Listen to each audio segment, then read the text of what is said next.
আজকে আপনাদেরকে এমন একটি ব্যাংক ডাকাতির গল্প শোনাবো যেখানে 6 জন বৃদ্ধ লোক পুলিশকে চরমভাবে বোকা বানিয়ে তাদের চোখের সামনে দিয়ে প্রায় 160 কোটি টাকা ব্যাংক ডাকাতি করে নিয়ে গিয়েছিল। আর অবাক করা ব্যাপার হলো, ব্যাংক ডাকাতির এই মাস্টার প্ল্যানটি সে মাত্র একটা সিগারেটের মাধ্যমে পেয়েছিল। পুলিশ কিংবা স্পেশাল ফোর্স কেউই তাদের এই ডাকাতির মাস্টার প্ল্যান বুঝতে পারে না। এই ঘটনাটি 2006 সালে সত্যি সত্যি আর্জেন্টিনায় হয়েছিল।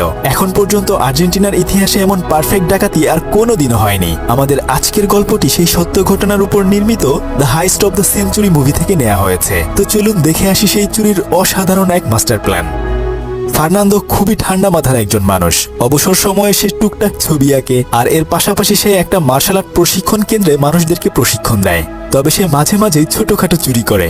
কাজে মনোযোগ বাড়ানোর জন্য সে সবসময় ধূমপান করতে থাকে। যথারীতি সে মানুষদেরকে মার্শাল আর্ট প্রশিক্ষণ দিচ্ছিল। তখন এক ব্যক্তি ভালোভাবে না বুঝলে সে তাকে শিখিয়ে দেয় কিভাবে খুব সহজেই কাউকে পরাজিত করা যায়। সে বলতে থাকে, গায়ের জোরের চেয়ে টেকনিক হচ্ছে আসল জিনিস কাউকে পরাজিত করার জন্য। এরপর সে তাদেরকে গোপন একটা কৌশল শিখিয়ে দেয়।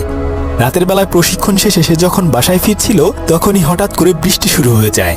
তাই সে তখন দৌড়ে একটা যাত্রী ছাউনিতে এসে একটা সিগারেট ধরিয়ে মনের সুখে টান দিতে থাকে।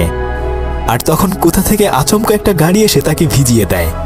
বেচারার চোখে মুখে পানি লেগে যায়, আর সেই সাথে তার সিগারেটটাও ভিজে যায়। কি আর করা, রাগে দুঃখে সে সিগারেটটা পানিতে ফেলে দেয়। বৃষ্টির পানিতে সিগারেটটা ভেসে ভেসে চলে যাচ্ছিল। ফার্নান্দো তখন কি যেন চিন্তা করে সেই ভেসে যাওয়া সিগারেটের পিছু পিছু যেতে শুরু করে। কিছুক্ষণ পরে সে একটা ম্যানহোলের ঢাকনার কাছে এসে পৌঁছায়।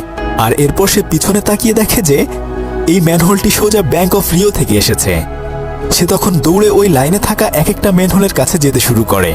শেষমেশ সে খেয়াল করে যে সমস্ত পানি ম্যানহোল থেকে সোজা একটা ফাঁকা জায়গায় গিয়ে পড়েছে। তাই সে তখন রাস্তাটা চেক করার জন্য ম্যানহোলের ভেতরটা ভালো মতো দেখে আসে। আর তখন সে মনে মনে ব্যাংক ডাকাতির একটা মাস্টার প্ল্যান করে ফেলে। বাসায় ফিরে এসে সে মারিকেনো নামক তার এক বন্ধুর সাথে তার ডাকাতির প্ল্যানের কথা শেয়ার করে। কিন্তু তার বন্ধু বলে, নিশ্চয়ই তোর মাথা খারাপ হয়ে গেছে।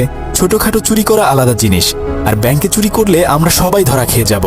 আর তাছাড়া ওই ম্যানহোল থেকে মাটি খুঁড়ে ব্যাংক পর্যন্ত যেতে হলে আমাদের বেশ কিছু জিনিসপত্র কিনতে হবে। সেই টাকা পয়সা আমার কাছে নাই। সবার আগে আমাদেরকে একজন ভালো ইনভেস্টর খুঁজতে হবে। কিন্তু আমার কাছে টাকা না থাকার কারণে তোকে কোনো সাহায্য করতে পারবো না। ফার্নান্দো তখন তার এই চুরির প্ল্যানের কথা গির্জায় গিয়ে আরেকজন বন্ধুকে বলে। তবে তার কাছেও আসলে অত টাকা পয়সা ছিল না। সে তখন বলে, হয়তো আমি তোমাকে টাকা দিয়ে সাহায্য করতে পারবো না, তবে আমি মারিও নামের একজন লোকের সন্ধান দিতে পারবো, যে হয়তো তোমাকে কিছু টাকা দিয়ে সাহায্য করবে। অন্যদিকে দেখা যায় মারিও কিছু আইনি সাহায্য নেওয়ার জন্য একজন উকিলের চেম্বারে এসেছে। সে তাকে তার ফিসের জন্য $2000 দেয়। কিন্তু উকিল বলে, আমার ফিস তো 2000 টাকা। মারিও তখন বলে, আমি হয়তো ফোনে ভুল শুনেছিলাম, তাই এতগুলো টাকা নিয়ে এসেছি।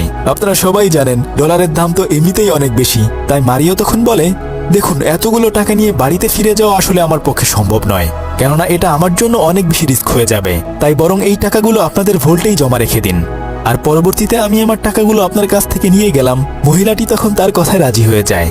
সে ওই উকিলের চেম্বার থেকে ফিরে তার মেয়ের সাথে দেখা করতে যায়। তার মেয়ে একটা সেলুনে কাজ করত। সে তার মেয়েকে বলে, আমি একটা ছোটখাটো চাকরি নিয়েছি, আর এখন থেকে ভালোভাবে জীবনযাপন করব। আসলে সে তার মেয়েকে মিথ্যে বলে। তার মেয়েও জানতো তার বাবা বেশি একটা সুবিধার মানুষ না, তাই সে তার বাবার থেকে আলাদা বাস করত। মারিও সেলুন থেকে যাওয়ার সময় তার মেয়ের জন্য কিছু টাকা রেখে যায়। রাতের বেলা সে চুপি চুপি বিল্ডিং এর একটা পাইপ দিয়ে সেই উকিলের চেম্বারে প্রবেশ করে। তারপর সে একটা ড্রিল মেশিন দিয়ে ভল্ট কেটে অনেকগুলো টাকা চুরি করে। আসলে সে দিনের বেলায় যে টাকাগুলো এখানে রাখতে দিয়েছিল, সেই টাকার ভিতর সে একটা সেন্সর লুকিয়ে রেখেছিল। তাই সে তখন খুব সহজেই ওই ভল্টটি খুঁজে পেয়ে যায়। খুশিতে খুশিতে সে যখনই টাকাগুলো নিয়ে বের হয়ে যাচ্ছিল, আর তখনই সে বাইরে কারো পায়ের আওয়াজ শুনতে পায়। সে দেখতে পায় যে বাইরে একটা মেয়ে রাতের বেলায় অফিস পরিষ্কার করছে। এখন তো সে ধরা খেয়ে যাবে। তাই সে তখন বুদ্ধি করে ওখানকার কয়েকটা ফাইল হাতে নিয়ে খুব ভাবসাব নিয়ে বাইরে এসে বলতে থাকে, আমি অফিসে আজকেই নতুন জয়েন করেছি, কিন্তু অমুক ফাইলটা আমি খুঁজে পাচ্ছি না। তুমি কি জানো ওই ফাইলটা কোথায় রয়েছে? সে এত কনফিডেন্টের সাথে কথা বলে যে মেয়েটিও বুঝতে পারে না যে সে আসলে একজন চরম লেভেলের বাটপার একজন চোর। সে তাকে বোকা বানিয়ে ওখান থেকে টাকাগুলো নিয়ে চলে আসে। সেদিন রাতের বেলায় ফার্নান্দো তাকে ফলো করতে করতে ওখানে এসে কল করে বলে, তুমি এখন একটা দোকানের সামনে আছো, তোমার কাছে আমি একটা সাহায্যের জন্য এসেছি। মারিও এসে তার গাড়ির গ্লাস ভেঙে বলতে থাকে, কি চাস তুই? নিশ্চয়ই তুই পুলিশের লোক, তাই না? কিন্তু ফার্নান্দো বলে, না রে ভাই, আমি পুলিশের কেউ না,